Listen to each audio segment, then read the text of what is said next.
A lot of people, especially prison people, like to talk about how tough they are, how things would have been different if they were there, how somebody better not try that with them. But here's the deal. I was in prison, and I do think I could have escaped. Now, before I was arrested, we were planning on going on the run. We had the car all packed. We were headed out west. We were going to steal a sailboat, go down to El Salvador, where my co-defendant was from. We figured that would be the best way to avoid getting arrested. Once we were arrested, it wasn't worth it anymore. But fairly early on in prison, I had a guy that I really respected, pulled me aside. He said, "Man, you need to come up with your escape plan." I was like, "Bro, I don't know you that well. Get away from me. Like, you're not going to get me on record saying anything. You're not going to set me up," because I had somebody in the jail try to set me up. So what he said later changed my life. He said, "Look, I'm not telling you to do it, but I'm telling you to plan it out. Get all the details, get all the timing, figure out exactly how you would escape. And every day forward that you stay here by choice."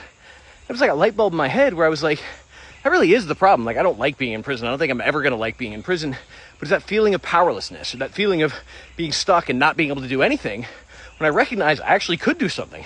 I actually could get out. And I had my whole thing mapped out, had it timed out, and I'm pretty sure it would have worked.